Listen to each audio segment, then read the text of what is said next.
الحمد لله الواحد الغفار، والصلاة والسلام على النبي المختار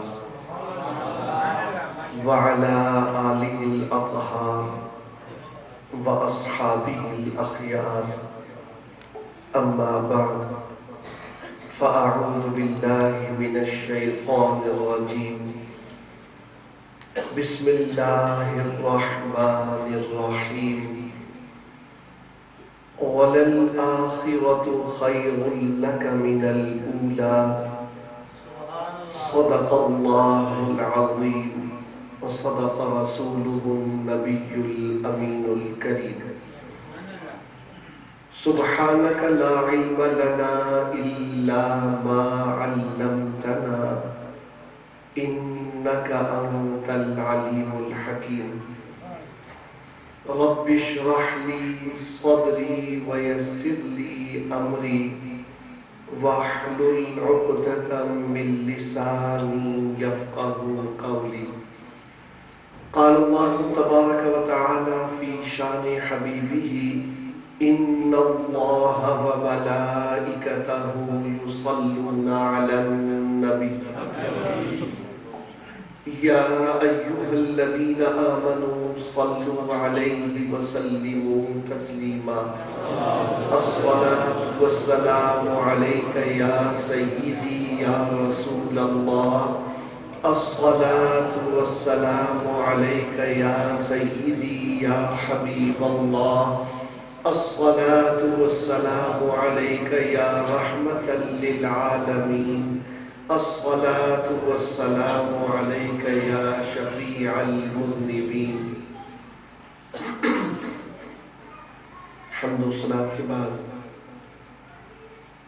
لائق سب تکریم علماء کرام اور حاضرین گرامی، اللہ تبارک و تعالی جل شانہ سے دعا ہے کہ وہ اپنے پیارے حبیب لبیب نبی کریم رؤوف الرحیم علیہ افضل الصلاۃ والتسلیم کے صدقے و طفیل مجھ ناچیز کو حق کہنے کی توفیق عطا فرمائے اور تمام مسلمانوں کو حق کو قبول کرنے اور حق کو اپنانے کی توفیق عطا فرمائے، آمین۔ آج کی یہ محفل میرے اور آپ کے آقا کریم رحمت عالم نور مجسم رہبر مکرم رسول معظم صلی اللہ تعالی علیہ وسلم کے میلاد شریف کے حوالے سے انعقاد پذیر ہے۔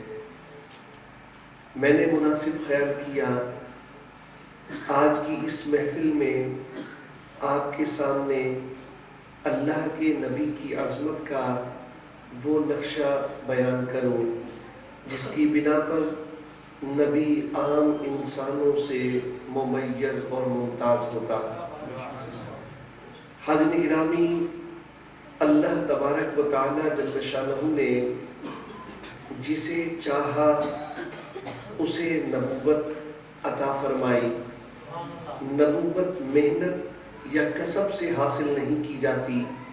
اللہ اعلم حیث یجعل رسالتہ، اللہ تبارک و تعالی خوب جانتا ہے کہ کہاں اپنی رسالت کو رکھے، تو وہ اس مقصد عظیم کے لیے جن ہستیوں کا انتخاب فرماتا ہے وہ انتخاب ایسا نہیں کہ نبی کا کیریکٹر دیکھ کر، اس کی جوانی دیکھ کر، اس کے معاملات دیکھ کر رب تعالیٰ فرمائے، بلکہ وہ ازل ہی سے چن لیتا ہے کہ اس نے کسے منصب نبوت پر فائز فرمانا ہے۔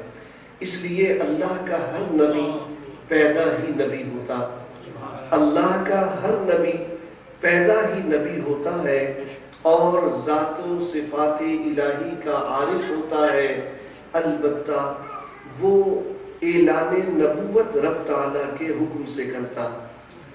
ہر نبی پیدا ہی نبی۔ قرآن عظیم میں حضرت عیسیٰ علیہ السلام کا تذکرہ موجود ہے۔ جب ان کی عمر 1 یا 2 دن کی تھی، ماں کی گود میں تھے، قوم نے پوچھا اے مریم یہ بچہ کہاں سے آیا؟ فَأَشَارَتْ إِلَيْهِ، انہوں نے اس کی طرف اشارہ فرما دیا۔ قوم کہنے لگی کیف نکلم من کان فی المہد صبیا، جو شیر خوار بچہ ہے یہ کیسے کلام کر سکتا ہے؟ حضرت عیسیٰ علیہ السلام ماں کی گود میں فرمانے لگے انی عبد اللہ، بے شک میں اللہ کا بندہ ہوں، آتانی الکتاب وجعلنی نبیا، اللہ نے مجھے کتاب بھی دی ہے اور مجھے نبی بنایا۔ پیدا ہی نبی ہوتا اور اللہ تبارک و تعالیٰ کی ذات و صفات کا عارف ہوتا ہے۔ حاضرین گرامی، اعلان نبوت جب رب کی مرضی ہو، جب رب تعالیٰ وحی نازل فرمائے، وہ اس وقت فرماتا ہے جیسے کہ ہمارے آقا کریم صلی اللہ تعالیٰ علیہ وسلم نے 40 برس کی عمر میں نبوت کا اعلان فرمایا۔ آپ پر پہلی وحی نازل ہوئی، لیکن ایسا نہیں کہ حضور کو پتہ ہی نہیں تھا کہ آپ نبی ہیں۔ اللہ اکبر کبیرہ، بڑی واضح حدیثیں موجود ہیں۔ میرے آقا علیہ السلام فرماتے ہیں میں مکے کے اس پتھر کو پہچانتا ہوں جو میری بعثت سے قبل بھی جب بھی میں اس کے پاس سے گزرتا وہ مجھے اس طرح سلام کرتا، الصلاۃ والسلام علیک یا رسول اللہ، الصلاۃ والسلام علیک یا رسول اللہ کہہ کر وہ مجھے سلام کیا کرتا۔ سرکار فرماتے میں اس پتھر کو پہچانتا ہوں۔ حاضرین گرامی، بعثت سے پہلے ابھی حضور پر وحی نازل نہیں ہوئی ہے، لیکن شجر و حجر حضور کو سلام پیش کیا کرتے تھے۔ حاضرین گرامی، اس لیے ذہن میں رکھیے ہر نبی پیدا ہی نبی ہوتا، اور ہمارے نبی علیہ السلام جب دنیا میں تشریف لائے، خصائص کبریٰ میں امام سیوطی رحمۃ اللہ تعالیٰ علیہ نے اور دیگر آپ کی سیرت نگاروں نے روایت کیا، سرکار دنیا میں تشریف لائے تو پیدا ہوتے ہی سجدہ فرمایا، اور حضرت سیدہ آمینہ رضی اللہ تعالیٰ فرماتی میں نے کان لگا دیے کہ اللہ کے رسول صلی اللہ علیہ وسلم سجدے کی حالت میں کیا فرما رہے ہیں، تو ان کے ننھے ننھے ہونٹوں سے یہ صدا آ رہی تھی رب ہب لی امتی امتی امتی، اے اللہ میری امت کا معاملہ میرے سپرد فرما دے۔ تو میرے آقا علیہ السلام دنیا میں تشریف لائے شان نبوت کے ساتھ، آپ کو شجر و حجر نے سلام کے درود و سلام کے نذرانے پیش کیے، لیکن ہاں نبوت کا اعلان آپ نے جب فرمایا جب رب تعالیٰ نے آپ کو اس کا حکم دیا۔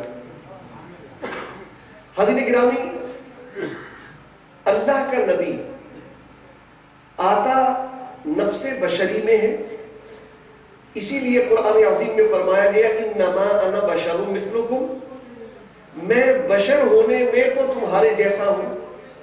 ایک صفت ہے بشریت، اور اس صفت بشری میں تمہاری طرح کا ہوں، اور اللہ تبارک و تعالیٰ جل شانہ نے جو حقیقت ہے مصطفیٰ کریم صلی اللہ تعالیٰ علیہ وسلم کی وہ اور رکھی ہے۔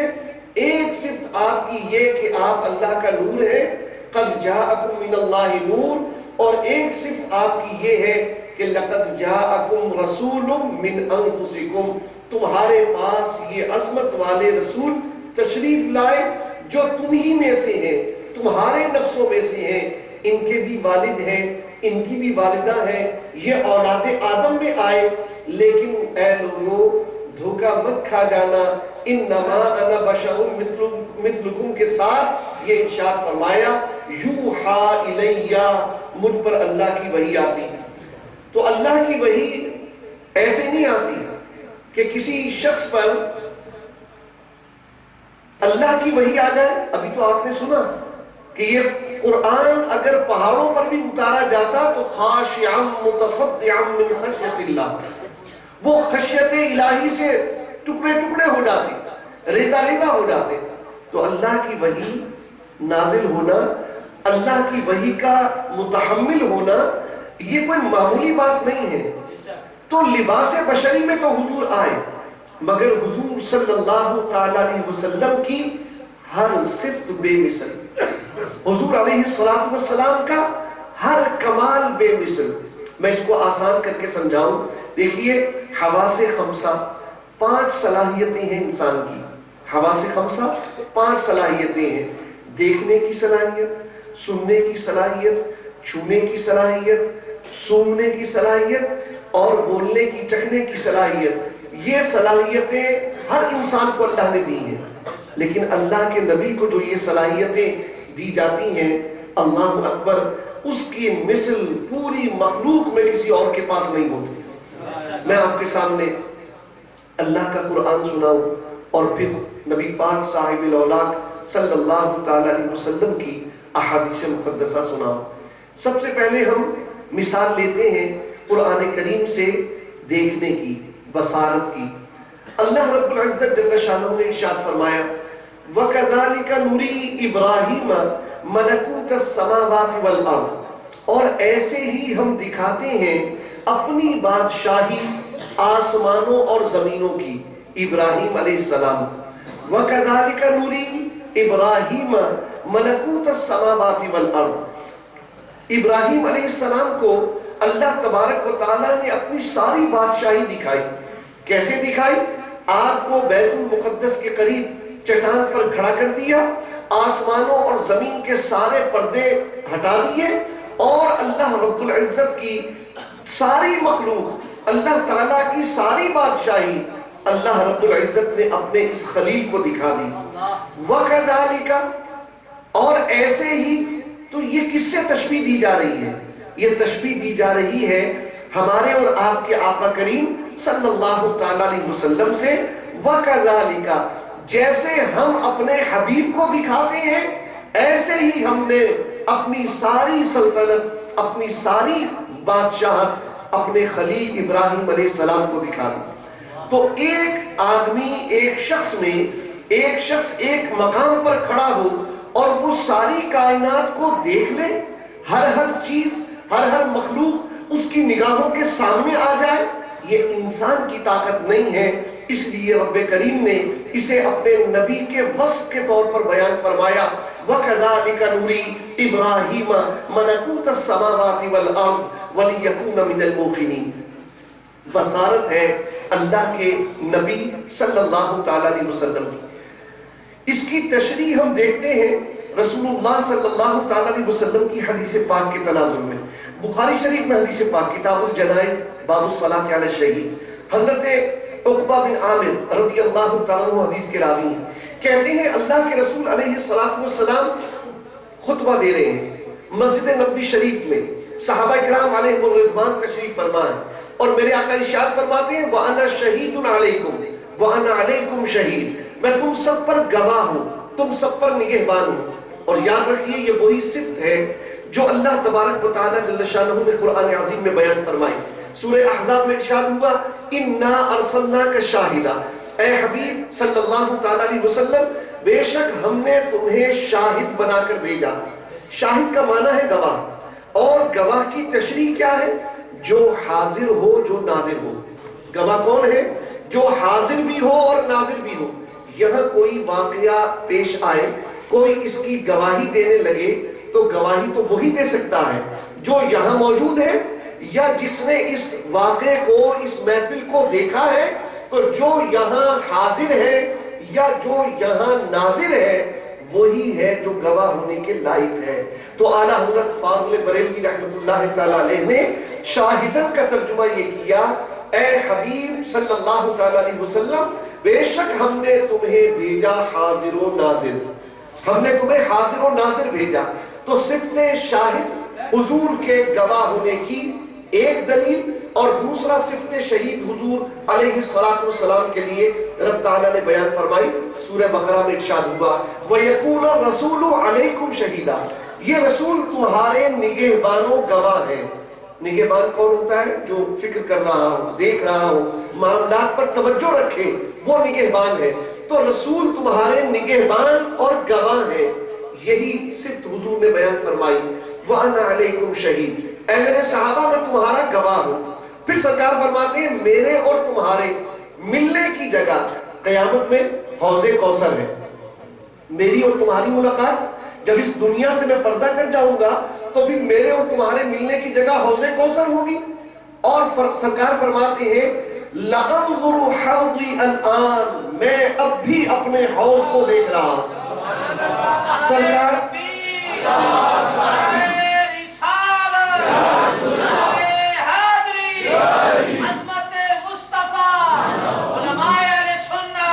میرے آقا علیہ السلام مدینہ شریف میں کھڑے، اور مدینہ شریف میں کھڑے ہو کر مسجد نبوی شریف میں کھڑے ہو کر فرما رہے ہیں میرے اور تمہارے ملنے کی جگہ حوض کوثر ہے، اور اے میرے غلاموں میں اب بھی اپنے حوض کوثر کو دیکھ رہا ہوں، اپنے حوض کو اب بھی دیکھ رہا ہوں، یعنی پہلے بھی دیکھ رہا تھا، اب بھی وہ میری نگاہوں کے سامنے۔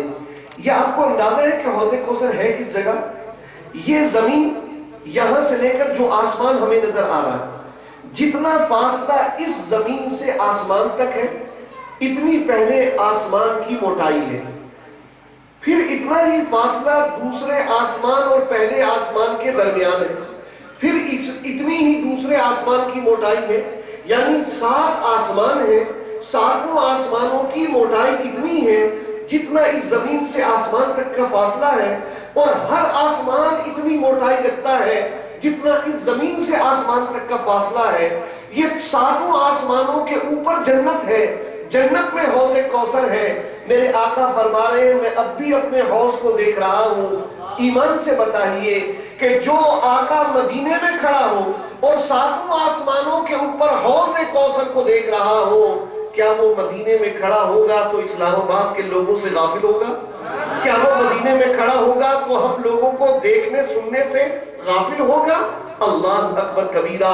میرے آقا علیہ السلام کا فرمان عالی شان یہ بتا رہا ہے کہ وہ اب بھی حوض کوثر کو دیکھ رہے ہیں، گویا ہمیں یہ پیغام دیا اے میرے غلاموں، جب میں زمین پر کھڑا ہوں تو آسمانوں سے اوپر اتنی دور تک میری نگاہ دیکھ رہی ہے، تو تم زمین کے جس حصے میں بھی ہوگے میری نگاہوں سے تم اوجھل نہیں ہوگے، میری نگاہوں سے تم غافل نہیں ہوگے۔ یہی مضمون ہے کہ حضور گواہ ہے، حضور نگہبان ہے۔ سرکار دو عالم نور مجسم صلی اللہ تعالیٰ علیہ وسلم کی بصارت۔ ایک حدیث میں نے بخاری شریف سے عرض کی، دوسری حدیث پاک ہم پیش کرتے ہیں ترمذی شریف سے۔ میرے آقا علیہ السلام فرماتے ہیں ارا ما لا ترون، میرے صحابہ میں وہ کچھ دیکھتا ہوں جو تم نہیں دیکھ سکتے۔ مجھے بتائیے کیا ہمارا دیکھنا صحابہ کے دیکھنے کی طرح ہو سکتا ہے؟ ہرگز نہیں۔ ہم اس طرح نہیں دیکھ سکتے جس طرح صحابہ دیکھ سکتے تھے، اور سرکار صحابہ سے فرما رہے ہیں اے میرے صحابہ میں وہ دیکھ رہا ہوں جو تم نہیں دیکھ سکتے۔ ارا ما لا ترون، پھر ممکن ہے کوئی اس کی تشریح غلط کرنا چاہے تو اللہ کے رسول علیہ السلام نے اس کی مثال بھی خود عطا فرمائی۔ آپ نے فرمایا آسمان پر 4 انگلیوں کے برابر کوئی جگہ ایسی نہیں ہے کہ جہاں کوئی فرشتہ رب کو سجدہ نہ کر رہا ہو، یعنی آسمان کا ہر گوشہ میرے نبی کی نگاہ کے سامنے۔ سرکار جب ہی فرما رہے نا، ورنہ 4 انگلی کی مثال دینے کی کیا ضرورت تھی؟ میرے آقا علیہ السلام کی نگاہ کے سامنے آسمان کا ہر گوشہ ہے۔ فرماتے ہیں آسمان پر 4 انگلیوں کے برابر جگہ نہیں ہے جہاں کوئی فرشتہ رب کو سجدہ نہیں کر رہا ہو۔ میرے صحابہ میں وہ دیکھ رہا ہوں، میرے صحابہ میں وہ دیکھ رہا ہوں کہ آسمان کے ہر گوشے پر فرشتہ رب کو سجدہ کر رہا ہے۔ ارا ما لا ترون، یہ بصارت ہے میرے آقا علیہ السلام کی۔ کیا کسی انسان کی یہ بصارت ہو سکتی ہے؟ کیا کسی انسان کی یہ نگاہ ہو سکتی ہے؟ عزیزان گرامی نہیں ہو سکتی۔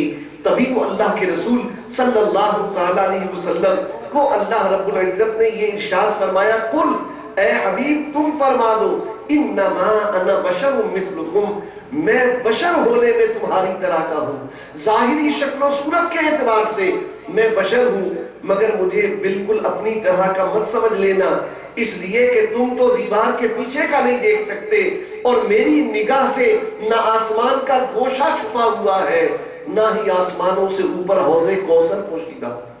میری نگاہ کے سامنے ساری خدائی وَكَذَلِكَ نُورِي إِبْرَاهِيمَ مَلَكُوتَ السَّمَاوَاتِ وَالْأَرْضِ، ساری بادشاہت اللہ تعالیٰ کی نگاہ مصطفیٰ کے سامنے۔ حاضرین گرامی، حضور علیہ السلام کا دیکھنا یہ تو مادی چیزیں تھیں جن کا میں نے ذکر کیا، یعنی فرشتوں کا وجود، یا دنیا دوسری ہے نوری، لیکن نور کا وجود تو ہے، تو مادے سے مراد یہ ہے کہ اللہ تعالیٰ نے جو وجود انہیں عطا کیا، میرے آقا علیہ الصلوۃ والسلام وہ وجود ملاحظہ فرما رہے ہیں۔ حوض کوثر ایک حیثیت رکھتا ہے، ایک مقام رکھتا ہے، میرے آقا علیہ الصلوۃ والسلام اسے بھی دیکھ رہے ہیں، لیکن میرے آقا علیہ الصلوۃ والسلام تو ویسے دیکھتے ہیں جیسے کوئی انسان دیکھ نہیں سکتا۔ یہ تو حضور کے معجزات و کمالات کے بیان میں بڑی باتیں ہیں۔ آئیے ایک اور جہت آپ کے سامنے پیش کروں۔ ہم میں سے جب کوئی دیکھتا ہے تو اپنے سر کی آنکھوں سے دیکھتا ہے، سامنے دیکھ سکتا ہے۔ اب جب میں آپ کو دیکھ رہا ہوں تو میں دائیں نہیں دیکھ سکتا، جب میں آپ کو دیکھ رہا ہوں تو میں بائیں نہیں دیکھ سکتا، جب میں یہاں حضرت علامہ کی طرف توجہ کرتا ہوں تو میں ان حضرات کو نہیں دیکھ سکتا۔ مگر اللہ کے رسول صلی اللہ تعالیٰ علیہ وسلم ایسے نہیں ہیں۔ بخاری شریف کی حدیث پاک ہے، میرے آقا علیہ الصلوۃ والسلام نماز پڑھا رہے ہیں، امام کا چہرہ تو کعبے کی طرف ہوتا ہے اور مقتدی پیچھے صفیں بنا کر کھڑے ہوتے ہیں، پھر مقتدی رکوع صحیح کر رہے ہیں یا نہیں کر رہے امام کو خبر نہیں ہوتی، اس لیے کہ امام کا چہرہ تو سامنے کی طرف ہوتا ہے۔ مگر قربان جائیں مصطفیٰ کریم صلی اللہ تعالیٰ علیہ وسلم کی بصارت پر میرے آقا علیہ الصلوۃ والسلام نے ارشاد فرمایا، اے میرے غلاموں، تم رکوع اور سجدے پوری طرح اچھی طرح ادا کیا کرو، اس لیے کہ جیسے میں سامنے دیکھتا ہوں ایسے ہی میں پیٹھ کے پیچھے دیکھتا ہوں۔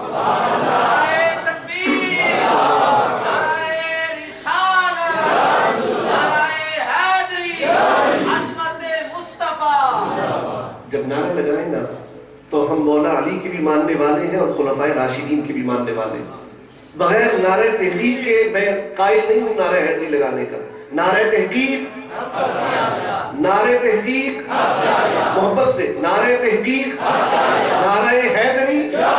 ہم مولا علی کے بھی ماننے والے ہیں اور سیدنا ابو بکر و عمر کے بھی ماننے والے ہیں، خلفائے راشدین کے بھی ماننے والے ہیں۔ حضرت گرامی میں عرض کر رہا تھا، میرے آقا علیہ الصلوۃ والسلام نے ارشاد فرمایا، فواللہ لا یخفی علی رکوعکم ولا خشوعکم، قسم ہے اللہ تبارک و تعالیٰ کی، نہ تو تمہارا رکوع مجھ سے چھپا ہوا ہے نہ ہی تمہارا خشوع مجھ سے چھپا ہوا۔ رکوع تو سمجھ میں آ گیا ہے، جب آپ جھک جائیں اپنے دونوں ہاتھ اپنے گھٹنوں پر رکھیں، کمر سیدھی ہو جائے، یہ رکوع ہے۔ لیکن خشوع کیا ہے؟ خشوع دل کی کیفیت ہے۔ جب آپ جھک رہے ہیں آپ کا دل بھی جھکتا ہے یا نہیں؟ آپ جھکے ہیں رب کی بارگاہ میں، آپ کا دل بھی جھکا ہے یا نہیں؟ آپ کی توجہ نماز میں اللہ رب العزت کی جانب ہے یا نہیں؟ یہ خشوع ہے، یہ دل کی کیفیت ہے۔ میرے آقا علیہ الصلوۃ والسلام کی بصارت بھی دیکھیے اور سرکار کے علم کی وسعت بھی دیکھیے۔ میرے آقا فرماتے ہیں، اے میرے صحابہ، نہ تو تمہارا رکوع مجھ سے پوشیدہ ہوتا ہے اور نہ ہی تمہارے دل کی کیفیت مجھ سے پوشیدہ ہوتی ہے۔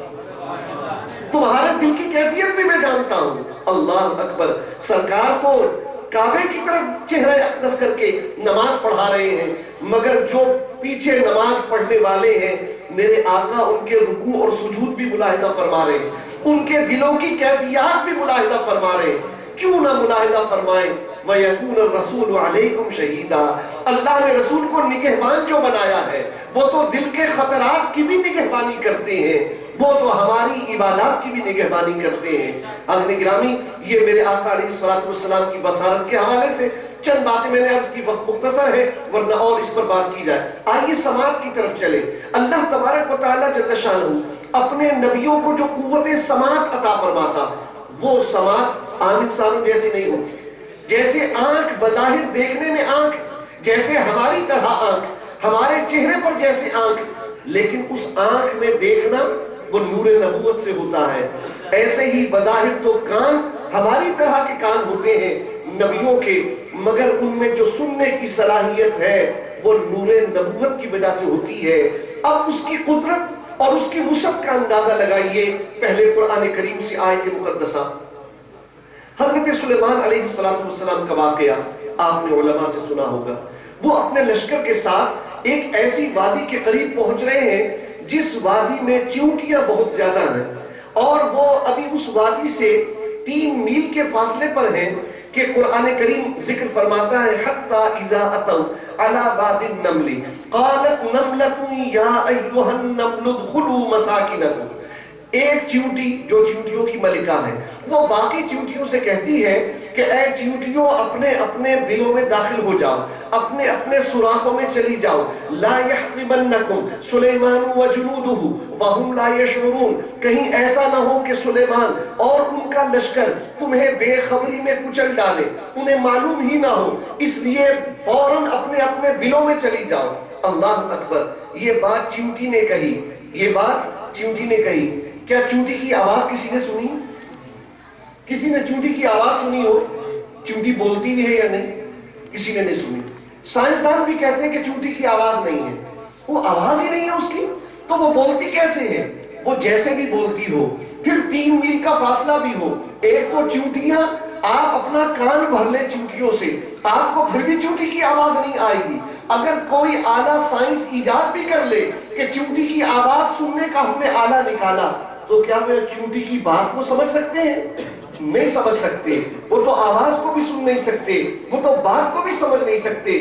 مگر اللہ کا قرآن گواہی دیتا ہے کہ نبی تمہاری طرح کا نہیں ہوتا، نبی تمہارے جیسا نہیں ہوتا، آتا لباس بشری میں ہے، مگر اس میں جو شان ہے، اس میں جو قدرت ہے، اس میں جو سننے دیکھنے کی اور دوسری صلاحیتیں ہیں، وہ ساری نبوت والی ہوتی ہیں. تو نبی عام انسان نہیں ہوتا. قرآن کہتا ہے فَتَبَسَّمَ ضَاحِكًا مِّن قَوْلِهَا، سلیمان نے اس چیونٹی کی بات سن لی اور سن کر مسکرا دی. فتبسم، انہوں نے تبسم فرمایا، مسکرائے ہیں. کیوں مسکرائے ہیں؟ فتبسم ضاحكا من قولها، اس لیے کہ اس کی بات جو سن لی سلیمان علیہ السلام نے. معلوم ہوا کہ اللہ کا نبی وہ سنتا ہے جو عام آدمی سن ہی نہیں سکتا، عام آدمی سن نہیں سکتا. اللہ اکبر. یہ تو قرآن کریم سے میں نے ایک آیت مقدسہ آپ کے سامنے رکھی. آئیے اب بات کریں میرے اور آپ کے آقا کریم صلی اللہ تعالی علیہ وسلم کی قوت سماعت کی. اس پر پہلے وہ ترمذی شریف کی حدیث کا جو میں نے کچھ حصہ بیان کیا تھا، ارا ما لا ترون، اسی حدیث پاک کا اگلا حصہ ہے واسمعوا ما لا تسمعون. اے میرے صحابہ میں وہ دیکھتا ہوں جو تم نہیں دیکھتے، میں وہ سنتا ہوں جو تم نہیں سن سکتے، میں وہ سنتا ہوں جو تم نہیں سن سکتے.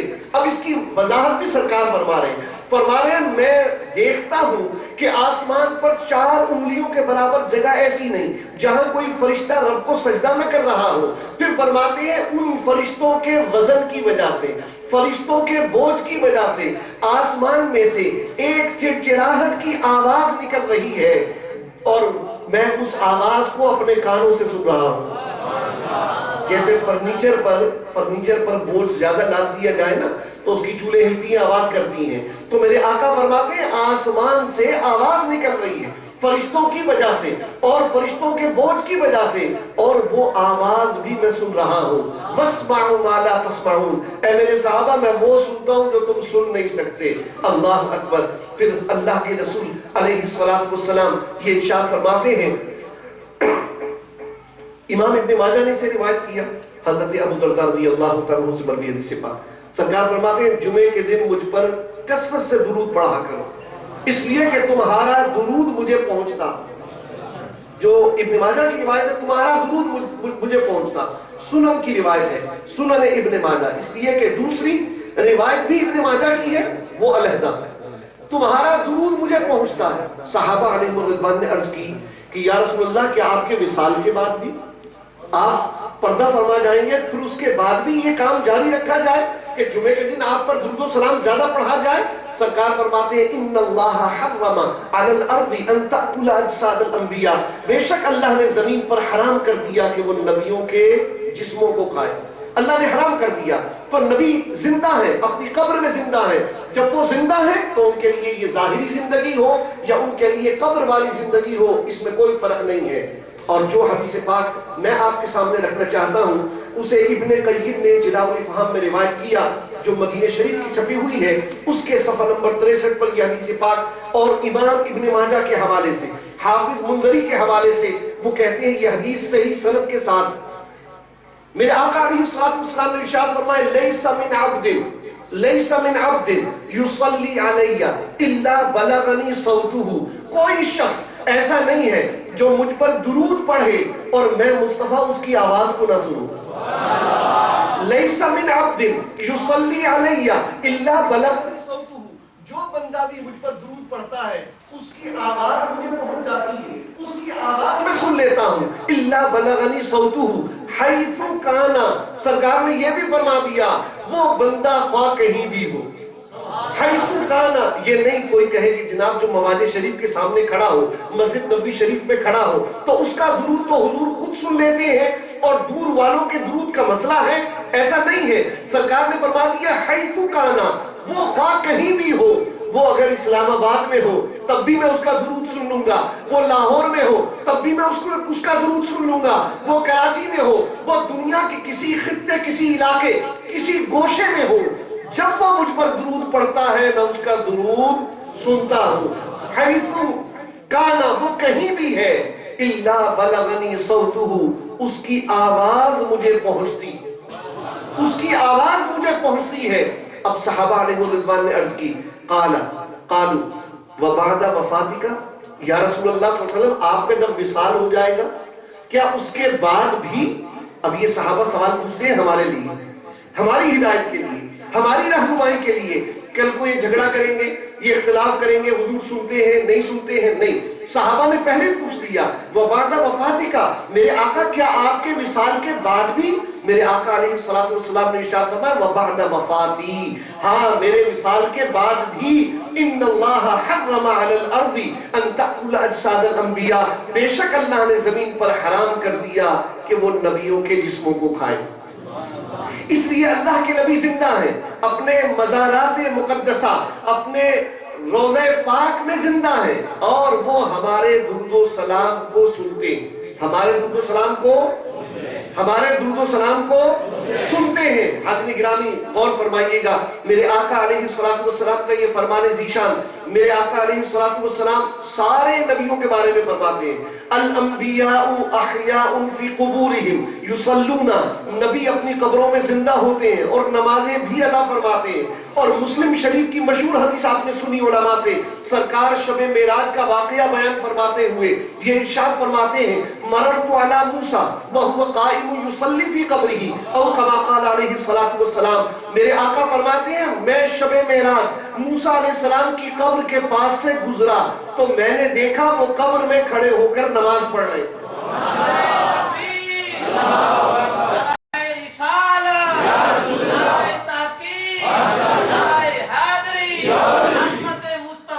وہ اپنی قبر میں کھڑے ہو کر نماز پڑھ رہے. یہ نماز پڑھنا آپ کو پتہ ہے نا کہ روح کا کام نہیں ہے، نماز پڑھنا روح کا کام نہیں ہے. آپ کہیں کیسے؟ اس لیے کہ حدیث پاک میں واضح طور پر آیا 7 ہڈیوں پر سجدہ کرنا چاہیے. کتنی ہڈیوں پر؟ 7 ہڈیوں پر. 2 پاؤں کی ہڈیاں، 2 گھٹنوں کی، 2 ہاتھوں کی اور 1 پیشانی ناک والی ہڈی. تو 7 ہڈیوں پر سجدہ ہوتا ہے. تب سجدہ شرط ہے نماز کی، نماز کا فرض ہے نا. اگر سجدہ نہیں ہوگا تو نماز ہی نہیں ہوگی. اللہ اکبر. معلوم ہوا نماز کے لیے ضروری ہے سجدہ کیا جائے، سجدے کے لیے ضروری ہے 7 ہڈیاں زمین پر لگائی جائیں. تو گویا جب سرکار نے فرمایا کہ مررت علی موسیٰ وہو قائم یصلی فی قبرہ، نہ تو حضور نے یہ فرمایا کہ میں نے موسیٰ علیہ السلام کی روح کو دیکھا، نہیں، فرمایا میں نے موسیٰ علیہ السلام کو دیکھا وہ اپنی قبر میں کھڑے ہو کر نماز پڑھ رہے ہیں. گویا یہ دلیل ہے اللہ کے نبی اپنی قبروں میں زندہ ہے. اللہ اکبر. پھر نبی کریم علیہ السلام کا یہ ارشاد پاک جسے امام ابو داؤد نے روایت کیا، امام احمد بن حنبل نے اپنی مسند میں روایت کیا، امام بہقی نے شعب الایمان میں روایت کیا. سرکار فرماتے ہیں ما من احد یسلم علی الا رد اللہ علی روحی حتی ارد علیہ السلام.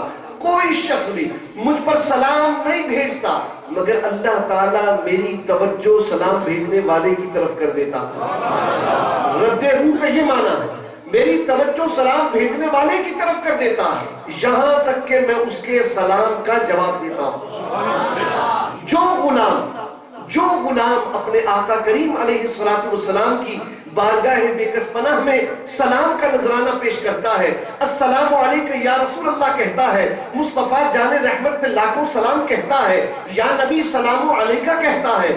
حضرت گرامی وہ سلام میرے آقا سنتے ہیں اور سن کر جواب دیتے ہیں، سن کر جواب دیتے ہیں. تو سلام پیش کیا جائے تو سرکار سنتے ہیں، درود پیش کیا جائے وہ سرکار سنتے ہیں۔ اس حدیث پاک میں الفاظ تھے لیس من عبد یصلی علیہ، اور اکثر علماء نے جہاں صرف درود آیا وہاں اس سے مراد درود و سلام دونوں کو لیا، کہ اس سے مراد درود و سلام دونوں ہیں۔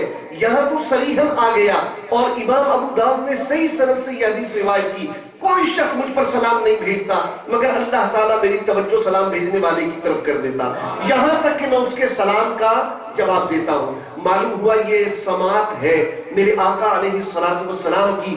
آپ کان تو آپ کے بھی ہیں جیسے ہمارے کان ہیں، مگر خدا کی قسم ان کانوں کی شان، ان کانوں کی عظمت، ان کانوں میں سننے کی صلاحیت، اس کا کسی انسان کے ساتھ کوئی موازنہ ہی نہیں، کسی انسان کے ساتھ موازنہ نہیں۔ اللہ کا نبی وہ سنتا ہے جو ہم نہیں سن سکتے، اللہ کا نبی وہ دیکھتا ہے جو ہم نہیں دیکھ سکتے۔ حضرت گرامی، میں نے دو آپ کے سامنے اوصاف رکھے ہیں انبیاء کرام علیہ السلام کے، ایک سماعت اور ایک بصارت۔ اعلیٰ حضرت امام احمد رضا خان محدث بریلوی رحمۃ اللہ تعالیٰ علیہ اسی لیے تو فرماتے ہیں سر عرش پر ہے تیری گزر، دل فرش پر ہے تیری نظر، دل فرش پر ہے تیری نظر۔ چلیے جب بات کر دی، اعلیٰ حضرت کا کلام عام شاعروں کی طرح نہیں ہوتا، یہ کلام الامامی امام الکلام کا مصداق ہے، جو آپ کی بات ہے وہ قرآن و حدیث کا خلاصہ ہے۔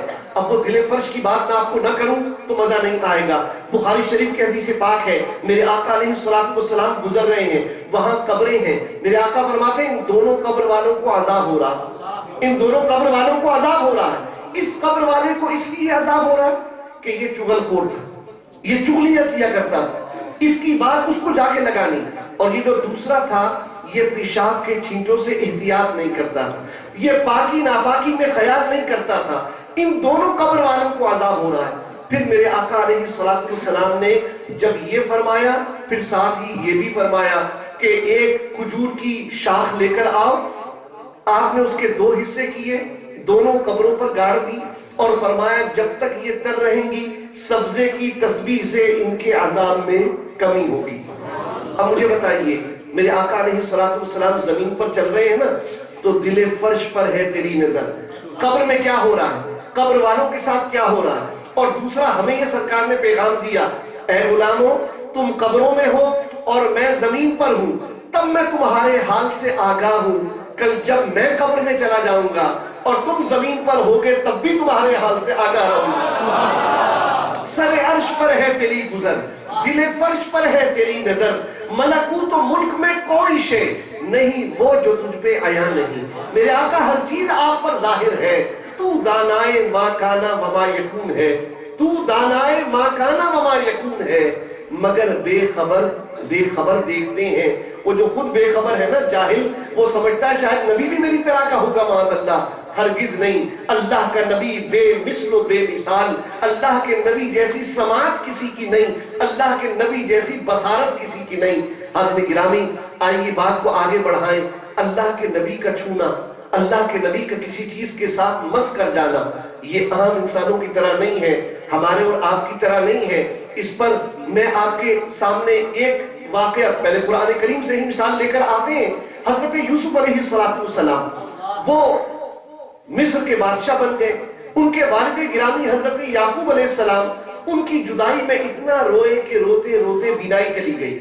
اب ان کے بھائی ان کے پاس پہنچے، حضرت یوسف علیہ السلام کے سوتیلے بھائی، ساری بات بتائی تو انہوں نے اپنی قمیض ان کو عطا فرمائی، اور قمیض دے کر فرمایا کہ اذهبوا بقمیصی ھذا، یہ میری قمیض لے کر چلے جاؤ، فَأَلْقُوهُ عَلَى وَجْهِ أَبِي يَأْتِ بَصِيرًا، میرے والد کی آنکھوں پر اس قمیض کو ڈالنا، میری والد کی آنکھوں سے لگانا، ان کی بینائی آ جائے گی، ان کی بینائی آ جائے گی۔ حضرت یوسف علیہ السلام کے جسم کی برکت، حضرت یوسف علیہ السلام کے جسم کی برکت ہے کہ جس کی بنا پر قرآن کہتا ہے کہ اس قمیض میں وہ صلاحیت پیدا ہو گئی کہ اگر وہ نابینا کی آنکھ سے لگائی جائے تو اس میں بینائی آ جائے۔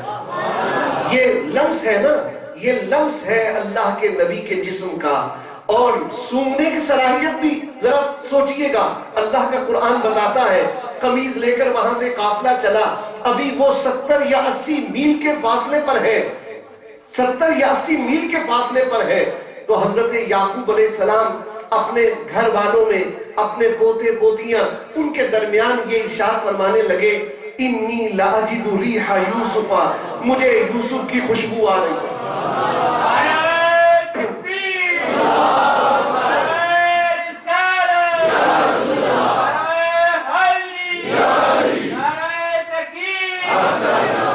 مجھے یوسف کی خوشبو آ رہی ہے. اللہ اکبر.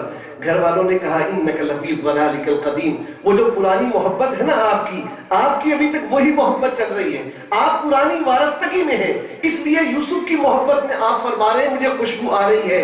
اور اس کے بعد وہ آ گیا خوشخبری لانے والا, اور اس کے بعد وہ کرتا وہ قمیض حضرت یعقوب علیہ السلام کی آنکھوں سے لگی ہیں تو بینائی لوٹ آئی, آنکھیں بینا ہو گئی. اللہ اکبر. تو نبی کا سونگنا بھی بے مثل ہے, اور نبی کا جسم کسی سے مس ہو جانا اس میں بھی جو برکت ہے وہ عام انسان کی طرح نہیں ہے. آئیے بخاری شریف پر چلتے ہیں. بخاری شریف سے حدیث پاک, میرے آقا علیہ السلام کو کسی صحابیہ نے ایک چادر ہدیہ دی. سرکار دو عالم صلی اللہ تعالی علیہ وسلم اس چادر کو زیب تن فرما کر صحابہ کے درمیان رونق افروز ہوئے. ایک صحابی عرض کرنے لگے, حضور یہ چادر مجھے دے دیں, حضور یہ چادر مجھے عطا فرما دیں.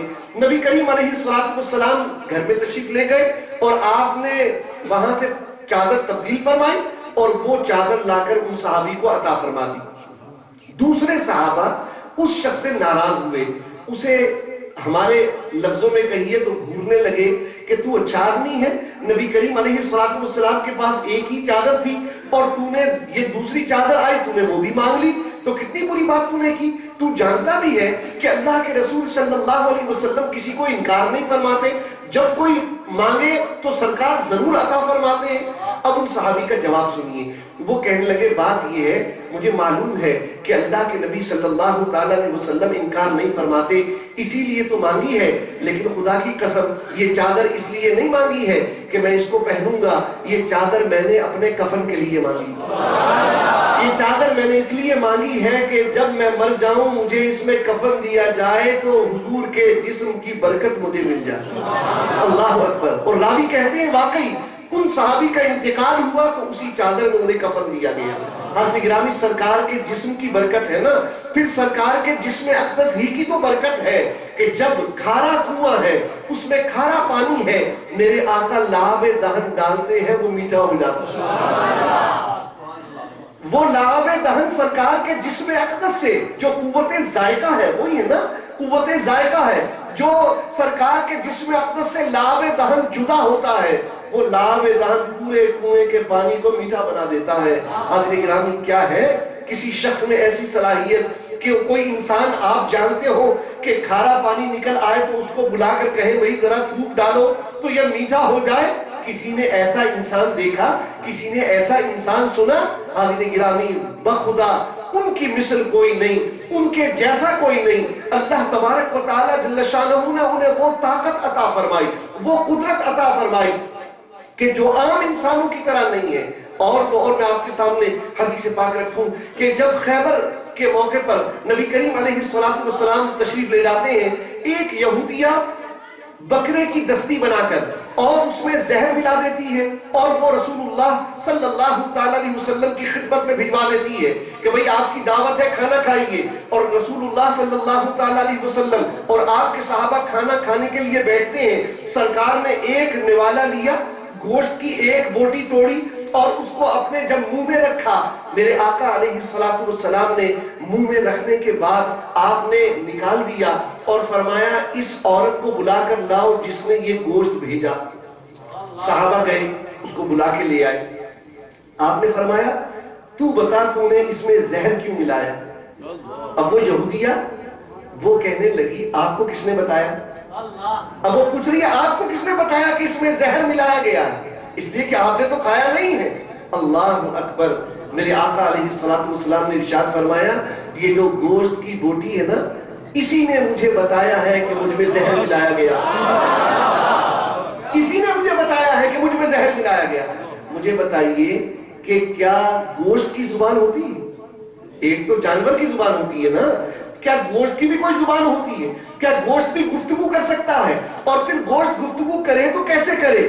اس لیے کہ جب آواز پیدا ہو تو آواز سننے کے لیے کانوں کا ہونا ضروری ہے, نہ یہ کہ گوشت کی بوٹی منہ میں ہو اور اس کے بعد وہ لمس سے قوت ذائقہ میں یہ بتا دے کہ مجھ میں زہر ملایا گیا ہے. مگر یہ شان آمنہ کے لال کی ہے, یہ شان اللہ کے رسول صلی اللہ تعالیٰ علیہ وسلم کی ہے کہ آپ وہ سمجھ لیتے ہیں جہاں زبان کا تصور ہی نہیں, جہاں زبان کا تصور ہی نہیں ہے. اور میرے آقا علیہ السلام کا سمجھنا, دل کی کیفیات جاننا. اللہ اکبر. میں آپ کے سامنے حدیث پاک بخاری شریف سے پھر رکھنا چاہوں گا حاضرین گرامی کہ اللہ کے حبیب علیہ السلام جب جبل احد پر تشریف لے گئے اور جبل احد پر تشریف لے جا کر میرے آقا علیہ السلام کے ساتھ حضرت ابوبکر صدیق رضی اللہ تعالیٰ عنہ بھی ہیں, حضرت فاروق اعظم رضی اللہ تعالیٰ عنہ بھی ہیں, اور حضرت عثمان غنی رضی اللہ تعالیٰ عنہ بھی ہیں.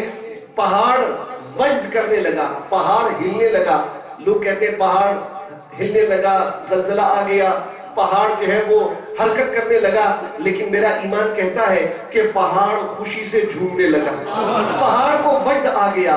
جب حضور کے قدموں کو چوما ہے, جب حضور کے قدموں کو بوسہ دیا ہے تو پہاڑ کو وجد آ گیا. پھر یہ وجد آنا ہوتا ہے خوشی کی وجہ سے, وجد آنا ہوتا ہے خوشی کی وجہ سے, یہ کیفیت ہے. اور اس پر ہمیں دوسری حدیث سمجھ میں آتی ہے بخاری شریف کی. میرے آقا علیہ السلام نے ارشاد فرمایا, یہ احد پہاڑ ہے, یہ ہم سے محبت کرتا ہے, ہم اس سے محبت کرتے ہیں. محبت کیفیت ہے نا, محبت کیفیت ہے, ظاہر سے سمجھ میں نہیں آتی. کوئی آپ کی بہت زیادہ خوشامد کرے, آپ کے ساتھ بہت اچھا سلوک کرے, پھر بھی آپ سمجھ نہیں سکتے کہ اس کے دل میں واقعی محبت ہے یا نہیں. یہ نہیں سمجھ سکتا آدمی, وہ تو دل کی کیفیت ہے, دل کے اندر کا معاملہ ہے. مگر قربان جائیں مصطفیٰ کریم صلی اللہ تعالیٰ علیہ وسلم پر جو درختوں کی زبان بھی سمجھتے ہیں, پتھروں کی زبان بھی سمجھتے ہیں, نہ صرف ان کی زبان سمجھتے ہیں کہ جو بے زبان ہے, بلکہ ان کے دل کی کیفیات بھی سمجھتے ہیں کہ جن کا دل ہی نہیں. پہاڑ کا دل ہوتا ہے؟ نہیں ہوتا. مگر میرے آقا علیہ السلام فرماتے ہیں یہ احد پہاڑ ہے, یہ ہم سے محبت کرتا ہے اور ہم اس سے محبت کرتے ہیں. حضرت گرامی معلوم ہوا میرے آقا علیہ السلام تو وہ چیزیں سمجھتے ہیں جس کا فہم انسان کی عقل میں آ ہی نہیں سکتا. تو جب احد پہاڑ جھومنے لگا, خوشی کے ساتھ اس کو وجد آ گیا, سرکار دو عالم صلی اللہ تعالیٰ علیہ وسلم نے اس پر اپنی ایڑی مبارک لگائی اور فرمایا اس کو ٹھہر جا, ساکت ہو جا, تو جانتا نہیں تجھ پر اللہ کا نبی ہے, اللہ کا ایک صدیق ہے اور 2 شہید ہیں, اور 2 شہید ہیں. میرے آقا علیہ السلام نے اپنے علم کی وسعت کو بھی بیان فرما دیا. دیکھیے آدمی شہید کب بنتا, آدمی شہید کب بنتا ہے؟ کیا ایسا ممکن ہے کوئی شخص ابھی راہ خدا میں جہاد ہی نہ کیا, اللہ کی راہ میں قتل ہی نہیں ہوا اور اس کو شہید کہا جائے؟ یہ تو ممکن نہیں ہے. اس لیے کہ قرآن کا قاری جب بنے گا جب قرآن کی تلاوت کرے گا, جب قرآن کریم کو تجوید کے ساتھ پڑھنا سیکھے گا. قرآن کا حافظ جب بنے گا جب وہ قرآن کریم کو حفظ کرے گا. اگر قرآن کریم حفظ ہی نہ کرے تو اس کو حافظ کیسے کہا جائے, اس کو قاری کیسے کہا جائے؟ جو نماز پڑھے گا تو نمازی بنے گا, پھر اس کو نمازی کہا جائے گا. تو شہید کب بنتا ہے؟ قرآن کہتا ہے وَلَا تَقُولُوا لِمَنْ يُقْتَلُ فِي سَبِيلِ اللَّهِ أَمْوَاتٌ بل احیاء ولکن لا تشعرون. اور جو اللہ کی راہ میں مارے جائیں انہیں مردہ مت کہنا, جو اللہ کی راہ میں قتل کیے جائیں. تو شہید تو جب قتل ہوگا اللہ کی راہ میں تب شہید بنے گا. مگر مصطفیٰ کریم صلی اللہ تعالیٰ علیہ وسلم کی عظمت دیکھیے, آپ کا علم غیب دیکھیے. آپ نے فرمایا تجھ پر 2 شہید ہیں, اور دوسرے لفظوں میں مجھے کہنے دیجئے شہید وہ ہوتا ہے جو اپنی راہ کو اللہ کی راہ میں قربان کر چکا ہو, یا شہید وہ ہوتا ہے جسے پیارے مصطفیٰ شہید فرما دے, مصطفیٰ کی زبان سے نکل جائے تب بھی وہ شہید ہوتا ہے. حاضرین گرامی تو یہ نبی کریم علیہ السلام کے ساتھ محبت ہے پہاڑ کی. سرکار تو وہ زبان بھی سمجھتے ہیں حاضرین گرامی جس زبان کی کوئی زبان ہی نہیں ہے, جو بے زبان ہے, جو بے جان ہے. حاضرین گرامی اس کے متعلق فرماتے ہیں یہ ہم سے محبت کرتا ہے. تو اللہ کا نبی گفتگو کو سمیٹتے ہیں، اس لیے کہ پھر موضوع سے بات نکلتی ہے تو دور تک چلی جاتی ہے۔ حاضرین گرامی، اللہ کا نبی، اس کی سماعت بے مثل، اللہ کے نبی کی بصارت بے مثل، اللہ کے نبی کا سونگنا بے مثل، اللہ کے نبی کا چھونا بے مثل۔ نبی کریم علیہ السلام تو جس پر توجہ فرما دیں حاضرین گرامی وہ بھی بے مثل و بے مثال ہو جاتا ہے۔ نبی کریم علیہ السلام سے جس کا تعلق ہو گیا وہ بے مثل و بے مثال ہو گیا۔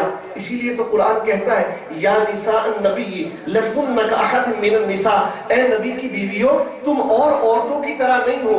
بھائی کیوں؟ اس لیے کہ نبی سے تعلق ہو گیا نا، تو نبی ایسا بے مثل ہے کہ جو نبی کی ازواج ہو جائیں وہ کائنات میں بے مثل ہو جاتی ہیں، جو نبی کے اصحاب بن جائیں وہ کائنات میں بے مثل ہو جاتے ہیں۔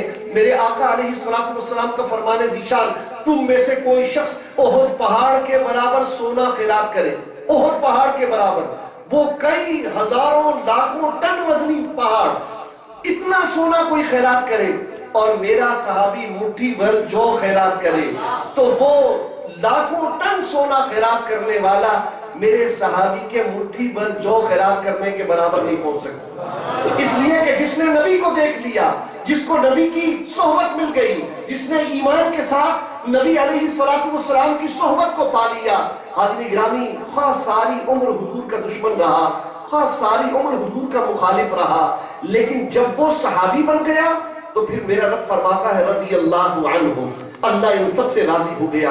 وہ حضرت خالد بن ولید رضی اللہ تعالی عنہ ہو، یا حضرت ابو سفیان رضی اللہ تعالی عنہ ہو، وہ حضرت امیر معاویہ رضی اللہ تعالی عنہ ہو، یا کوئی اور صحابی ہو جنہوں نے حضور علیہ السلام کی پہلے مخالفت کی ہو، لیکن جب وہ دامن کرم سے وابستہ ہو گئے، جب وہ میرے مصطفیٰ کریم صلی اللہ علیہ وسلم کے دامن کے ساتھ جڑ گئے تو پھر رب فرماتا ہے رضی اللہ عنہم، اللہ ان سب سے راضی ہو گیا۔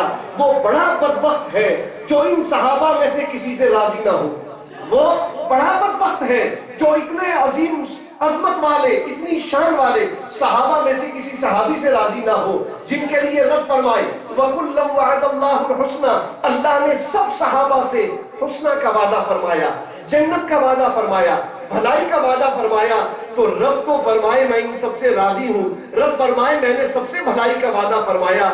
آج ہمیں پریشانی ہو نہیں یہ فلاں ہے اور یہ فلاں ہے، وہ جو یہ واقعہ ہوا تھا اس کی وجہ سے یہ بات یوں ہے، حاضرین گرامی شرم سے ڈوب مرنا چاہیے۔ جو کلمہ نبی کا پڑھے، جو کلمہ نبی کا پڑھے، نبی کی آل بے مثل ہے، نبی کے اصحاب بے مثل ہے، نبی کی ازواج بے مثل ہے، نبی صلی اللہ علیہ وسلم کا ہر یار بے مثل۔ جو نبی پر قرآن اترا اس قرآن جیسی کتاب کوئی نہیں۔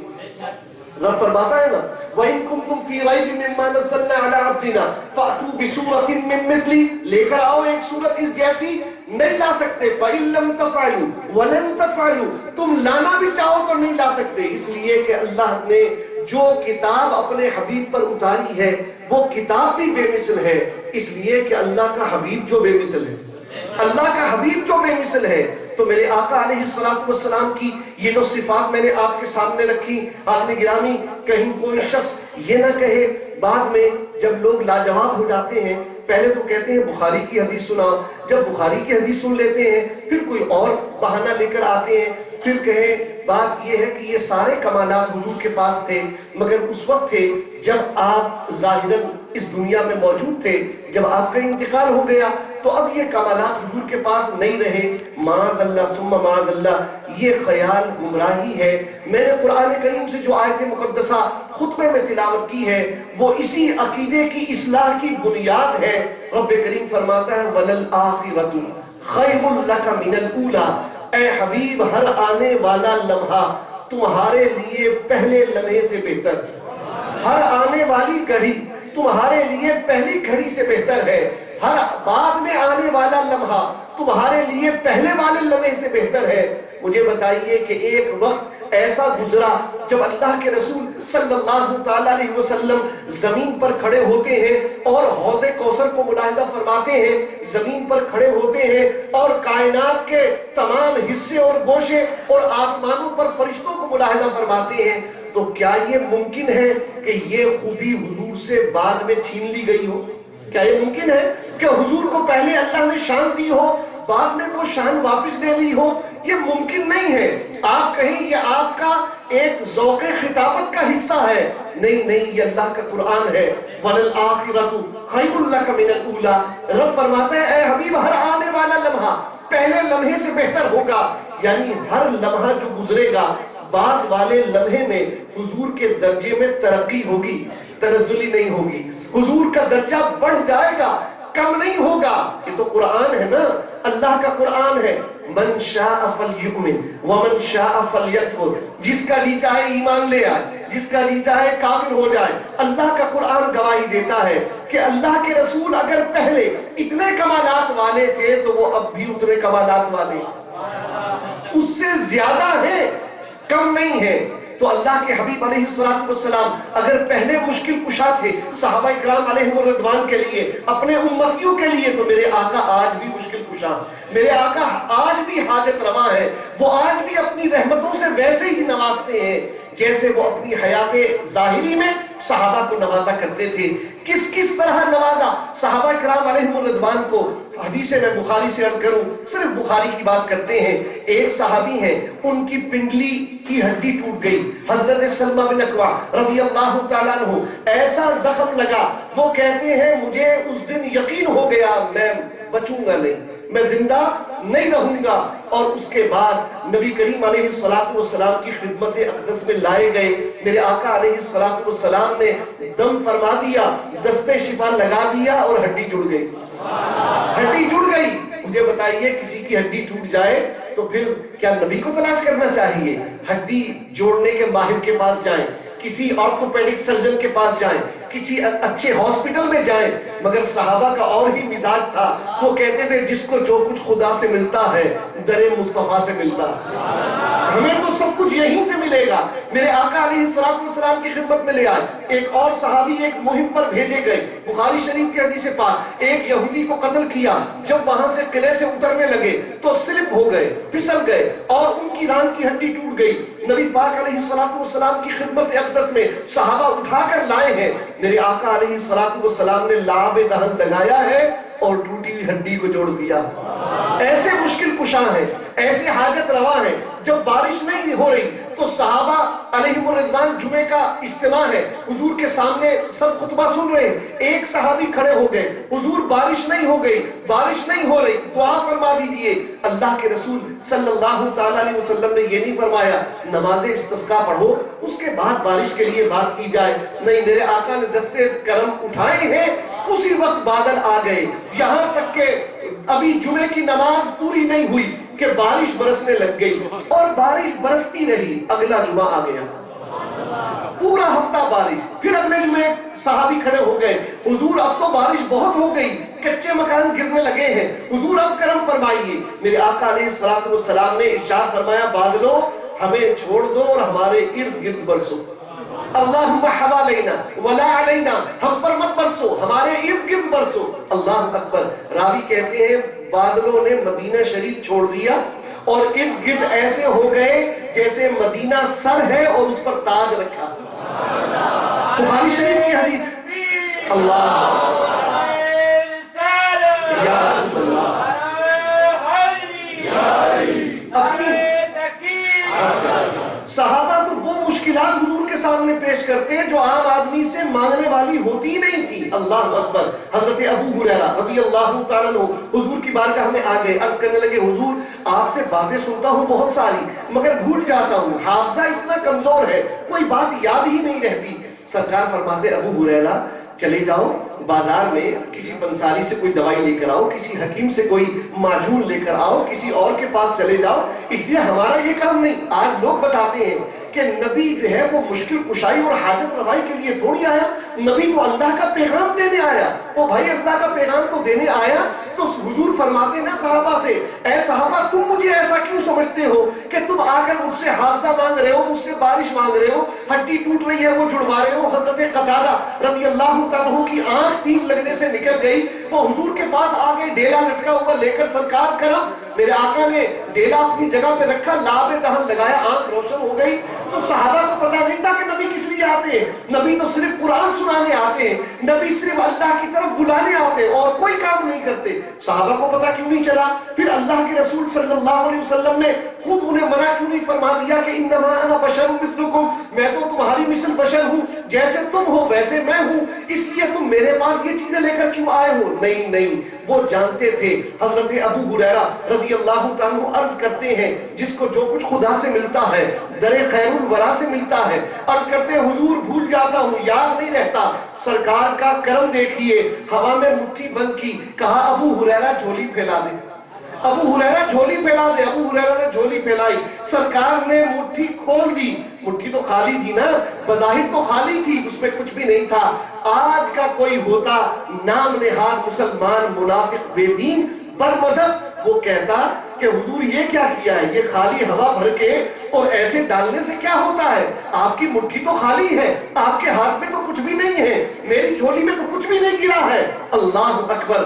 تاجدار بریلی امام احمد رضا خان محدث بریلوی رحمت اللہ تعالیٰ علیہ سے پوچھئے، وہ فرماتے ہیں کہ صحابہ کا بھی وہی عقیدہ تھا جو ہمارا عقیدہ ہے. مالک کونین ہیں، گو پاس کچھ رکھتے نہیں. مالک کونین ہیں، گو پاس کچھ رکھتے نہیں. دو جہاں کی نعمتیں ہیں ان کے خالی ہاتھ میں. ان ہاتھوں کو خالی مت سمجھو، جب یہ عطا پر آ جائیں تو رب کی ساری نعمتیں انہی ہاتھوں سے تقسیم ہوتی ہیں. حضرت ابو ہریرہ رضی اللہ تعالیٰ عنہ نے اپنی جھولی کو بڑی احتیاط سے کہتے ہیں سمیٹا اور سینے سے لگا لیا. ابو ہریرہ سے پوچھئے کیا ملا؟ کہتے ہیں فما نسیت شیئا بعدا، قسم خدا کی اس کے بعد سے کوئی بات بھولتا ہی نہیں، اس کے بعد سے کوئی بات بھولتا ہی نہیں ہوں. حضرت گرامی یہ عطا ہے مصطفیٰ کریم صلی اللہ علیہ وسلم کی. تو سرکار فرماتے میں تمہاری طرح کا ہوں نہیں، اس لیے کہ حضور جانتے ہیں اللہ نے مجھے جہانوں کے لیے رحمت بنایا ہے، اللہ تعالیٰ نے مجھے ان کا حاجت روا بنایا، مجھے ان کا مشکل کشا بنایا. ان کی دنیاوی مصیبتیں ہیں وہ بھی میں نے دور کرنی ہیں، ان کی اخروی حاجتیں ہیں وہ بھی میں نے پوری کرنی ہیں. اس لیے کہ بخدا خدا کا یہی ہے در، نہیں اور کوئی مفر مکر، جو وہاں سے ہو یہی آ کے ہو، جو یہاں نہیں تو وہاں نہیں. آدمی گرامی بس اپنی گفتگو کو سمیٹنا چاہوں گا. برادرم جناب راجہ غلام مرتضیٰ نے مجھے جو حکم دیا تھا اس کی تعمیل کرنے میں الحمدللہ میں کامیاب ہونے کو ہوں. 1:15 بجے تک کا ٹائم انہوں نے مجھے عطا فرمایا. حاضرین گرامی آج ہم اپنے ایمان کی حفاظت کریں اور پہچانیں ان منافقوں کو جو رسول کا کلمہ پڑھنے کے باوجود ہمیں یہ بتانا چاہتے ہیں کہ بس رسول تو ہمیں ہدایت دینے آئے تھے، ہمیں صرف قرآن کا راستہ بتانے آئے تھے، اس کے علاوہ تو رسول کا کوئی اور کام نہیں ہے. حاضرین گرامی آج ہم میں سے ہر شخص اپنی نماز میں السلام علیکہ ایھا النبی کہہ کر اللہ کے رسول صلی اللہ علیہ وسلم کی بارگاہ بے نیاز میں، بارگاہ بے کس پناہ میں، بارگاہ اقدس میں سلام کا نذرانہ پیش کرتا ہے. السلام علیکہ ایھا النبی، اس کا آپ ترجمہ کیجئے. سارے اہل علم میرے دائیں بائیں موجود ہیں، یہ بتائیں گے کہ السلام علیکہ ایھا النبی کا وہی ترجمہ ہے جو یا نبی سلام علیکہ کا ہے. اے نبی آپ پر سلام ہو، یہی ترجمہ یا نبی سلام علیکہ کا، یہی ترجمہ السلام علیکہ ایھا النبی کا.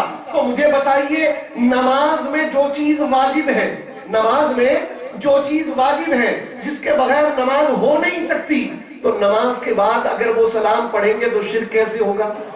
نماز کے باہر وہ سلام پڑھیں گے تو شرک کیسے ہوگا؟ وہ جی آپ کا عقیدہ ہے کہ حضور سنتے ہیں، بے شک سنتے ہیں، اس لیے سنتے ہیں کہ میرے آقا علیہ السلام نے فرما دیا لیس من عبد یصلی علیہ الا بلغنی صوتہ، کوئی بندہ مجھ پر درود نہیں پڑھتا مگر یہ کہ میں اس کی آواز سنتا ہوں، اس کی آواز مجھے پہنچتی ہے.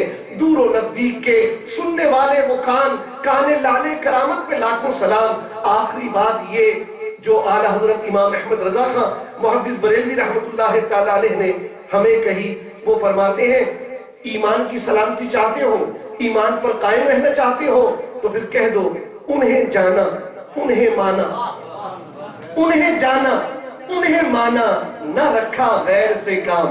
انہیں جانا، انہیں مانا، نہ رکھا غیر سے کام، للہ الحمد میں دنیا سے مسلمان گیا۔